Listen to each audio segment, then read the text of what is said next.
to go cover the hockey game last night. Got out of the shower, started getting dressed, looked at the phone, and saw a text. And I was like, oh no, seriously? Good morning to you. Good Wednesday morning. I'm Dejan Kovacevic of DK Pittsburgh Sports, and this is Daily Shot of Pirates. It comes your way bright and early every weekday if you're into football and or hockey. I also offer daily shots of Steelers and Penguins, the other two teams in town that I cover. I hope you'll check those out as well. Endy Rodriguez is done for the 2024 season, way before we even get to spring training. He hurt his elbow swinging a bat mid-November in the Dominican Republic, was shut down, and yesterday morning had surgery to repair his UCL. It's Tommy John surgery for a catcher, and it has the same impact for a catcher that it does on a pitcher. You don't have to throw with as much precision, but the healing period, the recovery period, the rebuilding your faith and confidence period, it's all pretty much the same. Instead of 12 to 14 months, it's 10 to 12 months. One way or another, the following season's a wipeout. And that's a blow.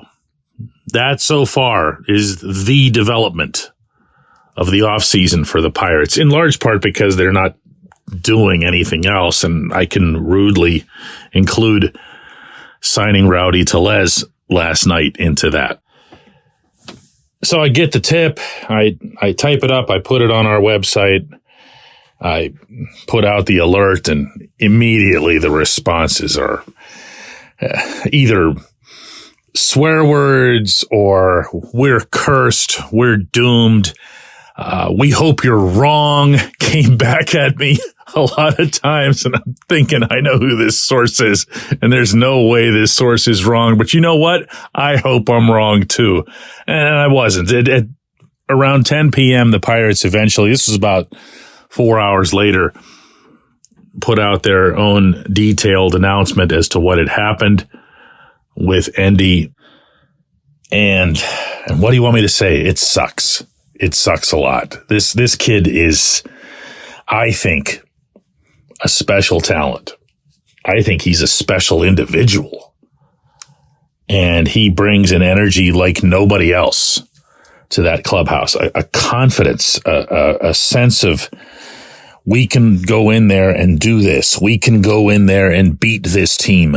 We can get out there and battle against that pitcher. We can get out there and get that guy out as a battery. I've believed for a long time that this operation could use more of that. Never mind what we saw of Endy in the minors, especially as he rocketed up over the last couple levels. Never mind the improvement that we saw in his defense, in his, throwing, and everything else that he was doing, game calling, something else that had at some point been, I wouldn't say cast into doubt by management, but been laid out as a challenge for him to improve. He did. The thing that I love about Endy now is the same thing that I loved about him when he came in that 3-team trade from the Mets, and that's the bat. The bat plays. And I don't even believe that we saw a fraction of that yet in the majors. I know the numbers weren't great. I know there were also spells that showed you what he can be and what he will be. But, that's your starting catcher, Pittsburgh. That's your starting catcher for the foreseeable future. And it hurts like hell. It has to hurt like hell for all of them. For everyone, top to bottom in the organization, to have this happen, to have somebody who's so happy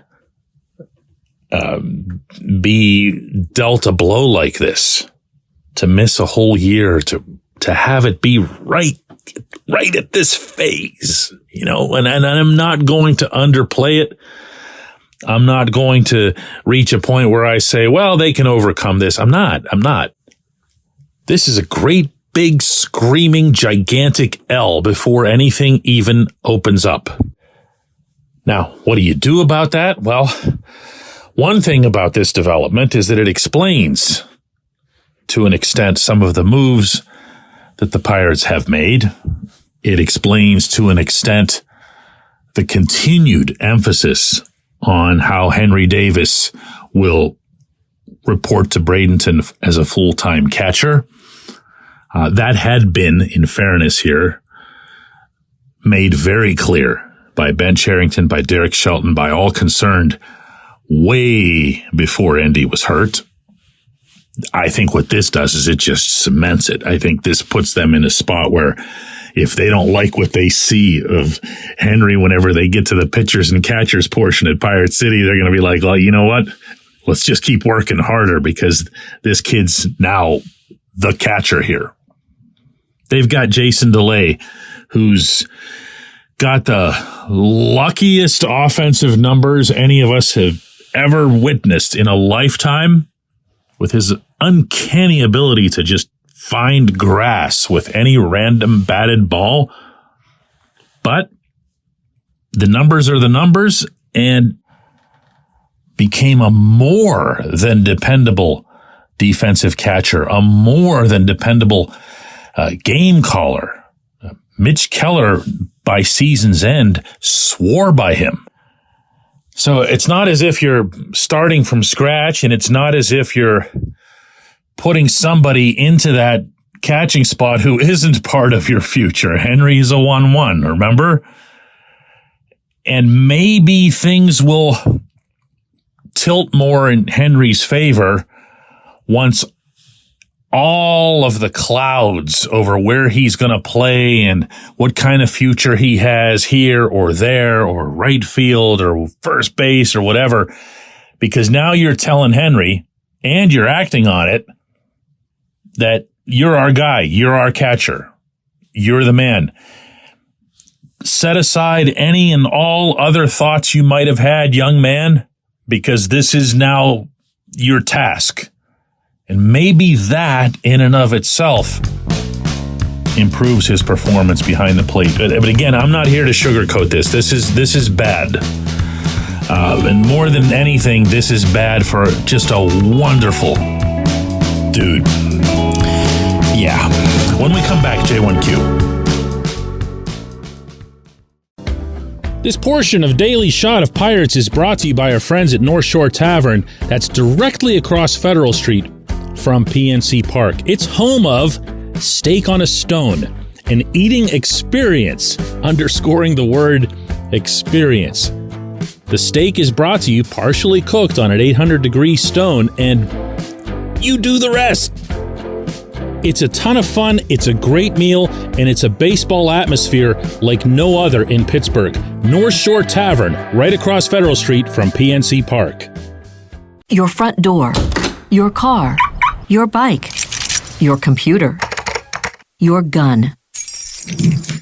Safety is a habit. Every day you lock and secure your home and everything you want to keep safe. Gun safety and responsible storage are no different, and the best way to help prevent accidents, misuse, and theft. If you have a firearm, own it, respect it, and secure it. Visit ProjectChildSafe.org. Brought to you by the National Shooting Sports Foundation and the Bureau of Justice Assistance.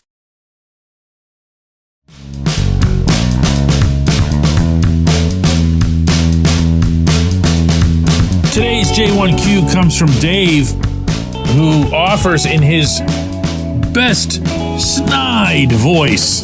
So, DK, what are we to make of this momentous signing? Typical Pirates. Dave is referring, of course, to the 1-year, $3 million signing of Rowdy Tellez, formerly of the Brewers, formerly, as in a couple of years ago, a 35 home run guy in a very hitter-friendly park in Milwaukee, who fell on hard times last season, including injury issues.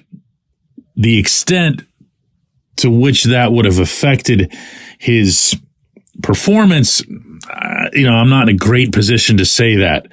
I'm also not ever in a great position to judge Brewers. Let me explain that a little bit. I have this affinity for that stadium and for that city, so I make most of the Milwaukee trips for our website, DK Pittsburgh Sports. And I have seen now 15 years of the Brewers bashing the Pirates' heads against the wall. So every hitter to me looks like a baseball god. And Tellez really kind of resonates with me from the way he performed a couple of years ago, because he had monster games against Pittsburgh up there. He would step into the box with guys all over the bases. The crowd loved him, and the crowd would really build up through the entire at bat, get up on their feet, and then there it went. He put that gigantic frame of his into the ball, and that's the kind of stuff that I remember about Tellez. That's the kind of stuff that marks him for me. Now, his numbers from 2023 aren't kind to him. You're talking about a .218 batting average. Everything fell. Everything fell off. But here's my issue as it relates to the Tellez signing. Is he an upgrade, or is he worse than Carlos Santana? By one metric over the course of the entire season, this calendar year, Tellez was the 24th worst, with a T, player in all of Major League Baseball. 24th worst. Santana was middle of the pack offensively, above average defensively, got votes for Gold Glove. He also was through the roof as a clubhouse guy. However much you value that or you don't, you would take Santana in every other category, not least of which is that he's really tight with O'Neal Cruz, who's going to be facing some kind of obstacles, including mental ones, as he makes his way back. Now, I'd been telling you guys for a while now that not only did I want Santana back, but I actually expected him back because he wants to be back. And he's still available.